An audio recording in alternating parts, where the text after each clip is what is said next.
تعالی علی حبیبہ محمد وعلی آلہ واصحابہ وبارک وسلم۔ آج ہم پڑھتے ہیں الف لام میم ذالک الکتاب لا ریب فیہ ھدی للمتقین۔ اس آیات مبارکہ کے تحت دو اعتراضات ہیں۔ پہلا اعتراض ذالک کا اسم اشارہ ہے اور اس کا استعمال دور کی چیزوں میں ہوتا ہے، اور اشارے کے لیے ضروری ہے کہ جس طرف اشارہ ہو وہ نظر آتی ہو۔ جب یہ فرمایا گیا تب سارا قرآن پاک کریم نظر نہیں آ رہا تھا، نیز دور بھی نہ تھا، تو یہاں ذالک کا استعمال کیوں کر ہوا؟ جس طرح ہم انگلش میں نا دیس قریب کے لیے آتا ہے اور دوست جو ہے نا دیٹ دوز وہ دور کے لیے آتے ہیں، اس طرح یہ عربی کی بھی گرامر ہے، ھذا قریب کے لیے، ذالک دور کے لیے۔ وہ کہتے ہیں کہ جب انسان پڑھتا نا ذالک الکتاب، یہ وہ کتاب ہے، تو لفظ تو حالانکہ دور کے لیے ہے، یعنی اشارے دور کے لیے، تو ذالک کا یہاں لگانا آنا، اس کا کیا مطلب؟ سمجھ لیں پڑھے لکھے جہل لوگوں کا بھلا اعتراض سمجھ لیں۔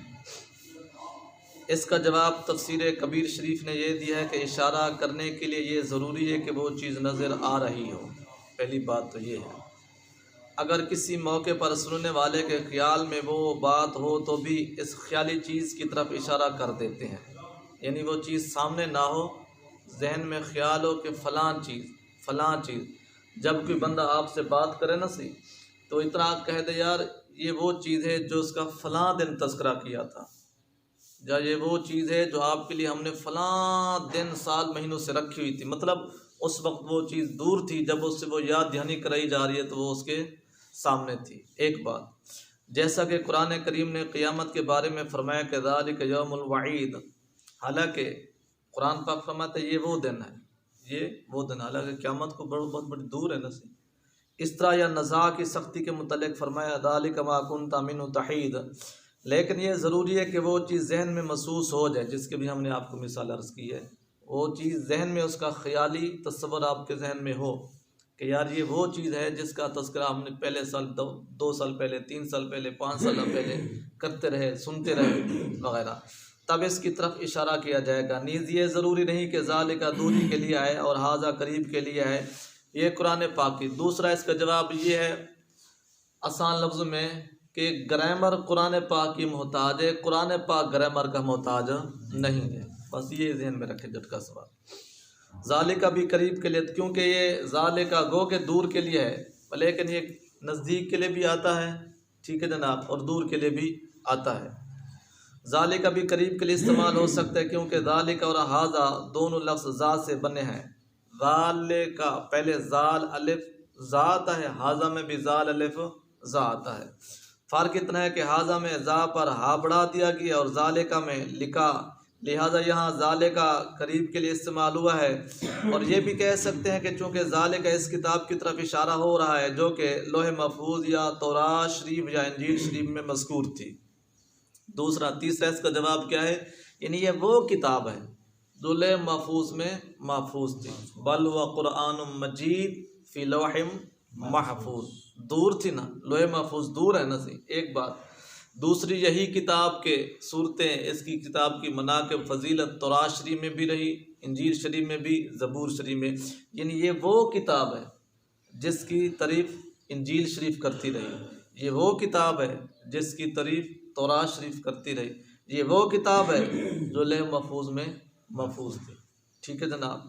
اور یہ چیزیں تو سننے والوں سے دور ہیں، اس کے لیے بعید کا کلمہ بول دیا گیا۔ یہ بھی ہو سکتا ہے کہ عظیم الشان چیز کی طرف بعید سے اشارہ کر دیا جاتا ہے، جو چیزیں بڑی اہم بڑی ہوتی ہیں نا اس کی طرف اشارہ کیا جاتا ہے کہ یہ وہ مقدس پہاڑ ہے جس پر موسیٰ علیہ السلام، مطلب اس کی عظمت کے لیے اشارہ بعید ہی کر دیا جاتا ہے، گویا اس کے مرتبے کی بلندی یا زیادتی فاصلے کے قائم مقام ہے، دور کا اشارہ۔ قریب تو پھر اس کی جس طرح کہتے ہیں جو چیز دور ہوتی ہے اس کی اہمیت ہوتی ہے نا، اس کی دل میں کشش محبت ہوتی ہے، جو چیز ایک سامنے آ جاتی ہے وہ پھر کشش نہیں رہتی، وہ پھر محبت اور اس کا اس طرح کا معاملہ نہیں رہتا۔ اس لیے بھی یہاں ذالک کا بول دیا گیا، لا ریب فیہ کا تعلق ذالک الکتاب سے ہے، یا تو اس کا تعلق یہ ہے کہ وہ مبتدا تھا اور یہ خبر ہے، تو آیات کے معنی یہ ہوئے کہ یہ وہ کتاب ہے، یہ وہ کتاب ہے جس میں کوئی شک نہیں ہے، ایک بات۔ یا ذالک الکتاب علیحدہ جملہ تھا اور یہ دوسرا جملہ ہے، تو اس کے معنی یہ ہوں گے کہ یہی کامل کتاب ہے، اس میں کوئی شک نہیں، یہ یعنی عربی گرامر سے یہ وہ کتاب ہے جس میں کوئی شک نہیں، دوسرا یہ وہ کامل کتاب ہے جس میں کوئی شک کی گنجائش ہی نہیں۔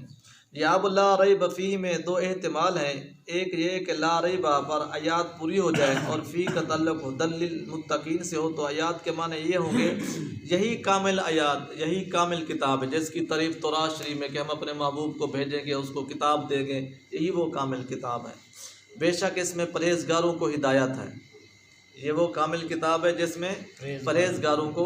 دوسرا یہ کہ فیہ پر آیات پوری ہو اور ہدی للمتقین دوسرا آیات ہو، تو اب معنی یہ ہوں گے کہ یہی کامل کتاب ہے، اس میں کوئی شک نہیں، متقیوں کی ہدایت دینے والی، یہی وہ کتاب ہے۔ تعریف تو اس کی ہوتی رہی نا، تورات شریف میں بھی، انجیل شریف میں بھی اور کتابوں میں بھی، جب اللہ رب العزت نے اس کو نازل فرمایا یہی وہ ہدایت کے لیے کتاب ہے، یہی متقین کے لیے کتاب ہے، یہی پورے جہانوں کے علم اس میں اپنے محفوظ رکھتے ہیں۔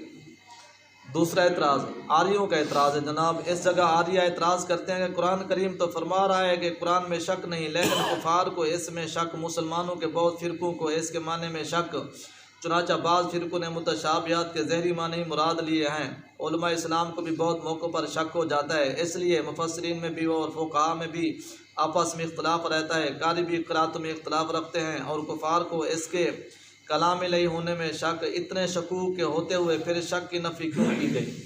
یہ آریہ اعتراض کرتے ہیں، علماء کو آپس میں اختلاف ہے، کافروں کو شک ہے وغیرہ۔ لطف یہ ہے کہ قرآن کریم نے بھی ایک جگہ فرمایا کہ وَإِن كُنتُمْ فِي رَيْبٍ مِّمَّا نَزَّلْنَا عَلَى الْبَقَرَةِ، جس سے معلوم ہوتا ہے کہ اس میں لوگوں کو شک ہوا اور اس کو دفع کرنے کی کوشش کی گئی۔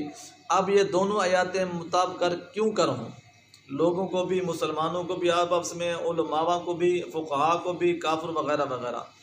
نوٹ: جس عمدہ طریقے سے ہم نے اس اعتراض کو بیان کیا، انشاءاللہ معتذرین بھی اس طرح بیان نہ کر سکیں گے۔ مفتی سے فرما رہے ہیں جو انشاءاللہ ہم آپ جواب دینے والے ہیں نا، ساری ہمیشہ کے لیے بھی ہر کسی کی مولتی بند ہو جائے گی۔ پہلے اس کا جواب یہ ہے کہ جواب اس کا بہت سب سے زیادہ بہتر وہ ہے جو اس مقام پر تفسیر رول بیان میں دیا گیا، کیونکہ ہم نے آپ کو پہلے دن بھی عرض کیا تھا، یہ قرآن پاک دشمن کی زبانوں سے جو ہے نا اس پر فتوے اعتراضات سے محفوظ نہیں رہا، آ رہے ہیں اس پر، اور وہ یہ کہ اس آیات میں شک کی نفی کتاب سے کی گئی ہے، اس آیات میں شک کی نفی کتاب سے کی گئی ہے، یہ نہ کہ لوگوں سے، مطلب سمجھے اس نقطے کو، یعنی یہ وہ کتاب ہے جس میں کوئی شک نہیں ہے، یہ نہیں کہا گیا کہ یہ وہ لوگ ہیں جس میں کسی کو شک نہیں ہے، یہاں کتاب کے بارے فرمایا جا رہا ہے، لوگوں کے بارے فرمایا نہیں جا رہا۔ جی قرآن پاک ہے، کوئی مانے جانا مانے، اس میں قرآن پاک کا قصور تو نہیں ہے نا۔ پہلی بات جو مفتی صاحب نے اس کا جواب دیا کہ اللہ رب العزت نے فرمایا لا ریب فیہ ذالک الکتاب لا ریب فیہ، یہ وہ کتاب ہے جس میں کسی کو شک، بلکہ کسی شک کی گنجائش نہیں، یہاں کتاب کا فرمایا گیا، بندوں کا نہیں فرمایا گیا، ایک بات۔ دوسرا یہ ہے کہ یعنی یہ کتاب یہ شک کی جگہ نہیں، اگر لوگوں کے دلوں میں شک ہو تو اس کا یہاں انکار نہیں، لوگ جانے اور ان کے اپنے نظریات جانے، ان کے اپنے خیالات جانے۔ اس جواب کی تفصیل یہ ہے کہ شک کی دو صورتیں ہوتی ہیں، ایک یہ کہ خود وہ کلامی مشکوک ہو، کوئی ہمارے پاس پیرا آتا ہے، ہم اس کو جو ہے نا مکمل یقینی طور پر نہیں کہہ سکتے کہ یہ ٹھیک ہے، یا اس میں کوئی ڈاؤٹ ہے، اس میں کوئی گرامر کی غلطی ہے، وہ ایک شک شبہ والا بن جاتا ہے۔ ایک دوسری وہ کلام خود مشکوک ہو گیا۔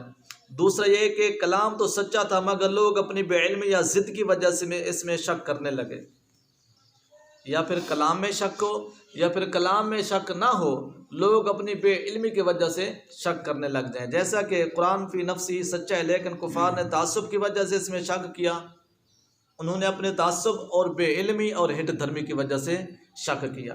علماء ربانی کا اختلاف ان کی کم علمی کی بنا پر ہے، اس کائنات میں کوئی بندہ ایسا گزرا ہے جو یہ کہہ دے کہ میں قرآن پاک کو کما حق کو جانتا ہوں؟ آپ کو نہیں ملے گا۔ بڑے بڑے بزرگان دین میں سے کیا گزرے ہیں، صحابہ کی ذات پاک میں سے کوئی گزرے ہیں، تابعین، تبع تابعین کی ذات پاک. اس قرآن پاک کا کما حق ہو علم یا خدا اس کے محبوب کے علاوہ اور کوئی نہیں جانتا. صحابہ وہی جانتے جس کو جتنا کہ نبی پاک صلی اللہ علیہ وسلم نے عطا فرمایا. بس اگر کوئی بندہ اپنے کم علم کی وجہ سے اس میں کہے کہ اس میں یہ چیز کم ہے، یہ چیز کم ہے، تو اس میں قرآن پاک کا کوئی قصور نہیں ہے. اب کسی کو اگر انگلش کی گرامر نہیں آتی، جب فارسی کی عربی کی نہیں آتی، تو اس کا مطلب یہ نہیں کہ فارسی عربی کا قصور ہے، اس کے اپنے پڑھنے کا قصور ہے، اس نے یاد نہیں کیا، دھیان نہیں دیا. یعنی ان کو تحقیق نہ ہو سکی کہ فلاں آیات کے کون سے معنی یقینی ہے. وَإِن كُنتُمْ فِي رَيْبٍ میں انسان کا شک بیان ہوا ہے، نہ کہ کتاب کا. کتاب کا شک نہیں بیان ہوا. وہاں بھی جو تم نے دلیل دی ہے نا وَإِن كُنتُمْ فِي رَيْبٍ مِّمَّا نَزَّلْنَا، وہاں بھی انسان کا شک بیان ہوا ہے، کتاب کا شک بیان نہیں ہوا. تو لہٰذا اپنا نہ کتاب کا تو نفی کتاب کے شک کی ہے اور ثبوت انسانوں کے شک کا ہے. اس لیے اس آیات پاک میں لا ریب فی یعنی اس کتاب میں شک نہیں. اور وہاں فرمایا گیا وَإِن كُنتُمْ فِي رَيْبٍ یعنی اے کفار اگر تم شک میں ہو. مطلب وہاں کفار کو فرمایا گیا کہ اگر تم شک میں ہو، یہ نہیں کہا گیا کہ یہ کتاب شک میں ہے، اس کتاب میں شک ہے. آگے جناب اس جگہ چند اعتراضات ہیں. آریوں کا اعتراض یہ ہے کہ اس سے معلوم ہوتا ہے کہ قرآن کریم ان کو ہدایت دے گا جو پہلے سے پرہیزگار بن چکے ہوں. حالانکہ چاہیے کہ قرآن کریم گمراہوں کو ہدایت دے، کیونکہ جو پرہیزگار بن چکے اسے ہدایت کی کیا ضرورت ہے؟ وہ تو بے ہدایت کو قرآن پاک ہدایت دے نا. جو پہلے سے ہدایت یافتہ ہے اس کو قرآن پاک ہدایت کیسی دے گا؟ اس کے چند جواب ہیں. سب سے بہتر جواب تو وہ ہے جو تفسیر عزیزی نے دیا ہے. اس قرآن پاک کا دفاع اللہ تعالیٰ کے محبوب کرتے آ رہے صدیوں سے. اچھا تفسیر عزیز نے دیا ہے وہ یہ کہ اس کے معنی یہ نہیں کہ جو متقی بن چکے ہیں بھی قرآن پاک صرف انہی کو ہدایت دے گا. ٹھیک ہے جناب، قرآن پاک ہدایت دے رہا ہے، بلکہ یہ معنی ہے کہ جو متقی نظر آ رہے ہیں انہیں قرآن کریم نے ہدایت دی ہے. ہدایت گا نہیں، بلکہ جو آپ کو یہ عالم یا ولی یا کامل یوں سمجھ لیں، پیر مہر علی شاہ ہے، شیر ربانی ہے، پیر جماعت علی شاہ صاحب ہیں، اور حضور بابا فرید الدین گنج شکر ہیں، حضرت بہودین زکریا ملتانی صاحب ہیں، یا صحابہ کی بار علیہ رضوان. یعنی یہ وہ ستارے ہیں جن کو قرآن پاک نے ہدایت دی ہے. ٹھیک ہے جناب، یہ اس کے ہدایت سے متقی بنے. گویا یہ گزرے ہوئے زمانے میں متقیوں کو ہدایت دے چکا ہے. فرمایا یہ جا رہا ہے کہ مسلمانوں کیا جانتے ہو قرآن کریم کی کیا شان ہے؟ یہ جو تم صدیق و فاروق اور مہاجرین و انصار متقی ابرار نظر آ رہے ہیں، دیکھ رہے ہو، یہ سب قرآن کریم کی ہدایت ہی کا شر چشمہ ہے. یعنی قرآن کا کوئی بندہ قابل استاد ہو نا، کوئی قابل استاد، تو اگر اس کے کوئی شاگرد ہو نا تو بندہ بتا سکتے یار یہ دیکھا ہے آپ نے، یہ اس استاد قابل استاد کے یہ سارے ہیرے اور موتی بیٹھے ہیں، اس نے محنت کروائی ہے، اب یہ اس مقام پر فائز ہوئے ہیں. یہ جو سارے کروڑوں کی تعداد میں آپ کو بزرگان دین نظر آ رہا ہے، یہ وہ ہیں جن کو قرآن کریم نے ہدایت دی ہے. انہیں جو کچھ ملا ہے قرآن کریم سے ملا ہے. گویا قرآن کریم نے ان حضرات کے زہد و تقوی پرہیزگاری کو اپنے عادی ہونے کا مظہر قرار دیا ہے. ٹھیک ہے جناب، اور یہ فرمایا کہ اگر میری ہدایت دیکھنی ہے تو میرے لانے والے صلی اللہ علیہ وسلم کے یاروں کو دیکھو. یعنی قرآن پاک اپنا ایک پروف دے رہا ہے. جس طرح ہماری حکومتیں کہتی ہیں نا ہمارے کام دیکھنا تو جا کے چیک کرو، ہم نے روڈ بنوائے، ہم نے ہسپتالیں بنوائی، ہم نے یہ. قرآن کریم فرما رہے ہیں میری ہدایت دیکھنا چاہتے ہو نا، پھر ان ستاروں کو دیکھو. ایسے کمال کے ستارے کے خواجہ خواجگان کی ذات پاک نے 90 لاکھ ہندو کو کلمہ پڑھا دیا. ایسی ہدایت دی اور آگے پھر ہدایت ملی ان کو. ان کی مثال یوں سمجھو کہ کوئی شخص کسی عورت کی طرف اشارہ کر کے کہے کہ یہ دودھ پلانے والی عورت اس جوان کی ماں ہے، تو اس کا یہ مطلب نہیں کہ یہ جوان اب اس کا دودھ پی رہا ہے. اس کا مطلب یہ تو نہیں کہ اب بھی اس کا دودھ پی رہا ہے، نہیں یہ آئندہ پیے گا، بلکہ اس کا مطلب یہ کہ یہ شخص اس ماں کا دودھ پی کر جوان ہوا. یعنی یہ پاک ہستیوں نے قرآن پاک سے ہدایت لے کر گنج شکر بننے ہیں، خواجہ خواج بننے ہیں، پیروں کے پیر بننے ہیں. یہی مراد یہاں ہے. اس سے معلوم ہوا کہ جو شخص صحابہ کرام یا اہل بیت کے ایمان کا انکار کرتا ہے وہ حقیقت میں قرآن کریم کے ہادی ہونے کا منکر ہے. قرآن کریم کے بعض حضرات نے کہا کہ انہیں متقی آئندہ کے لحاظ سے کہا گیا، یعنی آئندہ ہدایت دے گا. اس کا مطلب ہے معاذ اللہ جو ہدایت یا پا چکے ہیں ان کو قرآن پاک نے ہدایت نہیں دی. یعنی ان کو ہدایت دینے والا ہے جو متقی بننے والے ہیں اور جن کے نصیب میں تقوی لکھا ہوا ہے. جیسا کہ یعنی وہ یہ کہتے ہیں کہ قرآن کریم ان کو ہدایت دے گا جو ان قریب ہدایت یافتہ ہونے والے ہیں، جو متقی بننے والے ہیں، قرآن کریم ان کو ہدایت دے گا. کہ جیسے کہ ہم طالب علم کو مولوی صاحب کہہ دیتے ہیں، حالانکہ اس وقت تو ابھی تو وہ طالب علم ہے نا جی، ہم مولوی صاحب اس لیے کہہ رہے ہیں کہ یہ مولوی بن رہا ہے، یا اب جو اس سیڑھی میں اس نے قدم رکھ دیا ہے یہ عنقریب مولوی بن جائے گا۔ تیسرا جواب یہ دیا گیا کہ یہاں متقین سے مراد ہے اللہ تعالیٰ سے ڈرنے والا، یعنی جن کے دل میں خوف الہی ہے وہ اس پر ایمان لے آتے ہیں، اور جن کے دل میں محض ہٹ دھرمی ہے وہ خواہ مخواہ اس کی انکار ہی کرتے ہیں۔ یا شاید اس کی وہ جو ہے نا دلیلیں آ رہی ہیں۔ چوتھا یہ کہ ہدایت سے مراد منزل مقصود تک پہنچنا، ہدایت سے مراد یہ بھی ہے خداوند قدوس سے ڈرنا۔ اب اس ٹائم 22 کروڑ جو عوام مسلمان ہیں سارے ڈر رہے ہیں اللہ تعالیٰ سے؟ نہیں ڈر رہے، وہی ڈر رہے ہیں جن کو اللہ تعالیٰ نے ہدایت بخشی ہے۔ اچھا، دوسری بات یہ کہ منزل مقصود تک پہنچانا ہے، معنی یہ ہوا کہ جو پرہیزگار انہیں قرآن پاک قیامت کے دن جنت تک پہنچائے گا، جو متقی ہیں اور ڈائریکٹ انشاءاللہ جنت میں جائیں گے۔ باقی جنہوں نے اس سے ہدایت نہیں لی تو ان کو پھر جو ان کے ساتھ ہوگا دیکھا جائے گا۔ اچھا، جیسا روایت میں آتا ہے کہ قرآن کریم نون بن کر مومنوں کے آگے آگے چلے گا۔ پانچواں فائدہ یہ ہے کہ متقین سے مراد مومن اور ہدایت سے مراد ہے نیک اعمال، یہ بھی اس کی تشریح کی گئی ہے۔ نیک اعمال، ہدایت سے انسان کو ہدایت ملتی ہے تو نماز پڑھنے کی طرف آتا ہے نا، انسان کو ہدایت ملتی ہے تو نیکی کرتا ہے نا، انسان کو ہدایت ملتی ہے تو خرچ کرتا ہے نا۔ اچھا، نیک اعمال مراد ہے۔ راہبری تو معنی یہ ہوئے کہ جو لوگ ایمان لے آئے اور ان کو قرآن پاک نیک اعمال کی ہدایت کرتا ہے۔ ایسے بھی تو ہے نا کہ بس وہ نام کلمہ شریف کے مسلمان ہیں، باقی نہ نماز کا پتہ ہے، نہ روزے کا، نہ لینے کا، نہ دینے کا۔ اور ایسے بھی ہیں اللہ تعالیٰ کے پیارے جو ایک ایک قدم بھی شریعت کے مطابق اٹھاتے ہیں، ان کو قرآن پاک نے یہ ایک مت سمجھے کہ قرآن پاک حدیث پاک قرآن پاک کی تشریح ہے، مطلب جتنے کائنات میں علم آیا ہے، خواب و سائنس کا ہے، طب کا ہے، معاشرتیہ کا ہے، جغرافیہ کا ہے، حدیث پاک کا ہے، شریعت کا ہے، طریقت کا ہے، حقیقت کا ہے، معرفت کا ہے، علم لدنی ہے، ظاہری ہے، باطنی ہے، عصری ہے، فقہ ہے، کائنات میں ہزاروں کی تعداد میں علوم ہے یا کہ لاکھوں کی تعداد میں، سب کا سر چشمہ قرآن پاک ہے۔ یہ تمام علوم قرآن پاک سے لیے گئے ہیں اور لیے جا رہے ہیں۔ نوٹ، ایمان نبی سے ملتا ہے اور ایمان کے بعد قرآن پاک دل میں تشریف لاتا ہے۔ پہلے کیا ملتا ہے انسان کو؟ ایمان۔ وہ کہاں سے ملتا ہے؟ نبی پاک صلی اللہ علیہ وسلم کی ذات پاک سے، اس کے بعد قرآن پاک ملتا ہے۔ وہاں وہ لوگ اپنی اصلاح کر لیں جو پہلے ڈائریکٹ کہتے ہیں کہ پہلے اعمال آئیں اور پھر ایمان ہے۔ ہم جو سنی ہے نا، ہم پہلے جو ہے نا اپنے عقائد کو درست کرتے ہیں پھر اعمال کی طرف جاتے ہیں، اور لوگ جو ہیں وہ پہلے اعمال کو دھیان دیتے ہیں، وہ کہتے ہیں ایمان میں ڈاؤٹ آ رہا ہے، کوئی بات نہیں، نبی کا پاک کی ذات میں عجیب و غریب باتیں کرتے کراتے سنتے سناتے ہیں، کوئی بات نہیں۔ ہم کہتے ہیں نہیں، پہلے ایمان پختہ کرو، پہلے ایمان پختہ کرو پھر اعمال کی درستی کرو۔ نبی پاک صلی اللہ علیہ وسلم نے اپنے صحابہ کو 13 سال مکہ میں ایمان سکھایا، عقیدہ سکھایا، اعمال آ کے تو مدینہ شریف شروع ہوئے ہیں۔ اس لیے کافر کو کلمہ پڑھ کر مسلمان کرتے ہیں اور بعد میں اسے قرآن پاک پڑھاتے ہیں۔ ہم نے عرض کیا، مفتی سے بہت بڑے ایک شاعر بھی تھے، وہ جس کو ملے ایمان ملا، وہ جس کو ملے، یعنی نبی پاک کی ذات پاک جس کو ملی ایمان ملا، ایمان تو کیا رحمان ملا۔ ڈائریکٹ آپ کی ذات پاک نے خدا سے بھی ملا دیا نا صحیح۔ قرآن بھی جب بھی ہاتھ آیا جب دل نے وہ نور خدا پایا، صحابہ نے پہلے اشہد ان لا الہ الا اللہ کہا نا، پھر قرآن پاک کی طرف ہے نا سب۔ ہم نے حضور علیہ الصلوۃ سے قرآن پاک کو پہچانا، یعنی یہ جو ہم قرآن پاک کو قرآن پاک کہتے ہیں، کس نے ہمیں کہا؟ نبی پاک صلی اللہ علیہ وسلم نے فرمایا کہ یہ قرآن پاک ہے، یا رب تعالیٰ کی، مطلب ہم تو قرآن پاک کو بھی نبی پاک کی ذات پاک سے ہی سمجھ رہے ہیں۔ پہلے کوئی دعویٰ کر سکتا تھا کہ یہ قرآن پاک ہے؟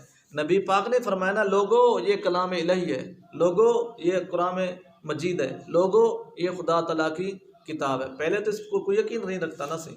اب بھی اگر ہم مانتے تو اس لیے مانتے کہ نبی پاک صلی اللہ علیہ وسلم نے فرمایا ہے، نہ کہ قرآن سے حضور علیہ الصلوۃ والسلام۔ مطلب ہم نے قرآن پاک پڑھ کر نبی علیہ الصلوۃ والسلام کو نہیں پہچانا۔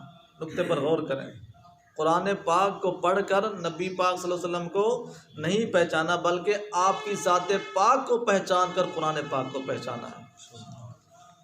بلکہ حضور علیہ الصلوۃ والسلام کی پہچان ان کے معجزات سے ہوئی۔ تو اب یہ مطلب ابھی قرآن پاک نہیں اترا تھا، آپ کی ذات پاک سے کتنے پہلے معجزے ظہور ہوئے تھے، بچپن میں، جوانی میں، اور ان قریب جب نبوت آنے والی تھی سیدنا صدیق اکبر کا خواب ہو گیا، اور آپ جو فرماتے ہیں مجھے آج وہ پتھر بھی یاد ہیں اور وہ درخت بھی یاد ہیں جو مجھے بچپن میں میرے سلام درود و سلام پڑھتے تھے جب میں امی پاک کے پیٹ مبارک میں تھا، جو مجھے مطلب یہ معجزات تو پہلے ہیں نا، انہی کی وجہ سے کتنے صحابہ تھے جو آپ کی ذات پاک پر ایمان لیا اور کہتے تھے یہ نبی آخر الزمان ہے۔ بیت اللہ شریف کا جھک جانا، کیسے اس کسرا کے محلات کی گریا، یہ مطلب اس وقت قرآن پاک تو نہیں آیا تھا نا جی، یہ چیزیں نبی پاک صلی اللہ علیہ وسلم کی نبوت کی دلیل بنی، یعنی معجزات دلیل بنے۔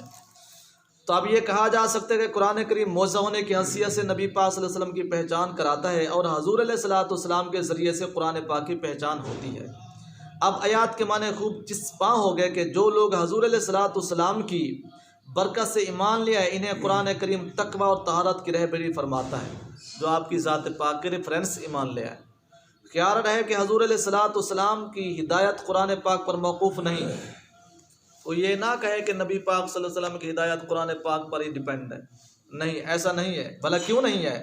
وہ تو رب کے پاس سے ہدایت یافتہ دنیا میں تشریف لے۔ آپ کو مثال اس کی عرض کروں، عجیب و غریب لوگ بات کرتے ہیں، وہ کہتے ہیں کہ آپ کو قرآن پاک ملا تو آپ کو علم آیا، آپ کو ہدایت ملی وغیرہ وغیرہ، ایسے بڑی گلے پھاڑ کے بکواسات کرتے ہیں۔ میں آپ سے پوچھنا چاہتا ہوں، قرآن پاک تو آیا 40 سال بعد، 40 سال بعد آیا نا۔ قرآن پاک نے کہا نا کہ امین بنو، کہا نا قرآن پاک میں صادق بنو، کہا نا قرآن پاک میں متقی بنو، قرآن پاک فرما رہا ہے نا۔ اور نبی پاک صلی اللہ علیہ وسلم کی ذات پاک تو پہلے سے ایسے متقی جو کہلاتے ہیں، اس کا آپ کی مثال نہیں ہے۔ آپ نے یہ متقی تقوی کے علم کہاں سے لیا تھا؟ صادق الیقین آپ کا لقب تھا کہ نہیں تھا؟ قرآن پاک تو بعد اتر میں رہا ہے، تو آپ پہلے آپ کو کیا پتہ تھا کہ صداقت کیا ہے، اس کو سچ کہتے ہیں، اس کو جھوٹ کہتے ہیں، آپ کو کس نے سمجھایا؟ اس کو امین کہتے ہیں، امانت دار کہتے ہیں، آپ کو کس نے بتایا؟ ماحصل اس کو آپ کی مثالیں آپ کو بے شمار عرض کر سکتے ہیں۔ جو نبی ہوتا ہے وہ ازل سے ہدایت یافتہ ہوتا ہے، کتاب جو آتی ہے وہ لوگوں کی ہدایت کے لیے آتی ہے، نبی پہلے سے ہی ہدایت یافتہ ہوتا ہے۔ آپ جب آئے زمین اپنا پہلے دن تشریف لائے، آپ جب سجدے میں چلے گئے، قرآن پاک تو 40 سال بعد آ رہا ہے کہ رکوع کرو، سجدہ کرو، میں تمہارا رب ہوں، میرے آگے جھکو۔ آپ کو اس وقت کس نے بتایا؟ سجدے میں گئے، اللہ مغفر لامتی، امت کے لیے دعا مانگ رہے ہیں، کس نے اس آپ کو مطلب حاصل آپ کی ذات پاک ازل سے ہدایت یافتہ ہے، ٹھیک ہے جناب۔ آگے عیسیٰ علیہ الصلوۃ والسلام نے پیدا ہوتے ہی قوم سے فرمایا کہ میں اللہ تعالیٰ کا بندہ ہوں۔ مطلب نبی جو ہوتا ہے یہ کوئی مت سمجھے کہ اس کو 40 سال بعد پتہ چلتا ہے، اس پہ 40 سال بعد وہ معاذ اللہ ثم معاذ اللہ اس کے پاس علم آتا ہے، اس کے پاس ہدایت آتی ہے۔ نبی ازل سے پہلے دن سے ہدایت یافتہ ہوتا ہے اور اللہ تعالیٰ کی طرف سے عطا کردہ علوم سے مالا مال ہوتا ہے، ٹھیک ہے جناب۔ مجھے اس نے کتاب دی، مجھے نبی بنایا، مجھے برکت والا کیا، مجھے روزہ نماز کا حکم دیا۔ حضور علیہ الصلوۃ والسلام اول سے عادل ہیں، امین، عابد، خلیق تھے۔ آپ کے اخلاق کی تعریف نہیں سنی تھی؟ کتنے کفار تعریف کرتے تھے۔ جو احکام قرآن کریم نے سنائے ان پر سرکار پہلے ہی سے عامل تھے۔ قرآن پاک نے فرمایا نا نماز پڑھو، نبی پاک تو پہلے سے عبادت کرتے تھے غار ہرا میں جا کر۔ اس لیے فرمایا گیا کہ ہدی للمتقین، یہ نہ فرمایا کہ ہدی کا اپنا ہدا لکا، یعنی قرآن کریم ان پرہیزگاروں کا ہادی ہے، یہ نہ کہا کہ آپ کا ہادی ہے۔ ہدی للمتقین فرمایا نا کہ قرآن کریم ہدایت ہے متقین کے لیے، یہ نہیں فرمایا کہ ہدایت ہے آپ کے لیے محبوب، نہیں، متقین کے لیے ہدایت ہے۔ کیا کمال ہے صاحب جی۔ آگے اعتراض ایک پڑھتے ہیں، اس جگہ فرمایا گیا کہ قرآن کریم پرہیزگاروں کے لیے ہدایت ہے، دوسری جگہ ارشاد ہوا کہ ہدی للناس، یعنی یہ قرآن مجید سب لوگوں کے لیے ہدایت ہے، اس میں کوئی شک نہیں۔ کفار تمہارے لیے ہدایت ہے، ہندو تمہارے لیے ہدایت ہے، سکھ تمہارے لیے ہدایت ہے۔ یہ قرآن پاک نے کہا ہے کہ جو عرب شریف میں ہوں گے ہم اس کو ہدایت دیں گے، یہ قرآن پاک کہا ہے۔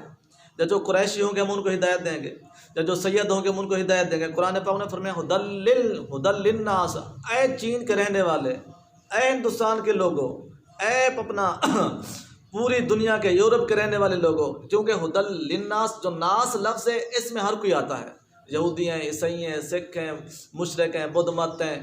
ہدی للناس یعنی لوگوں میں ہر کوئی شامل ہے، تو لہٰذا قرآن پاک تو ایک کھلی دلیل ہے، ہدایت ہے کہ آؤ لوگوں، یہاں نہ کوئی قوم کا امتیاز ہے نہ کوئی خاندان کا۔ ان دونوں آیاتوں میں مطابقت کس طرح کی جائے گی؟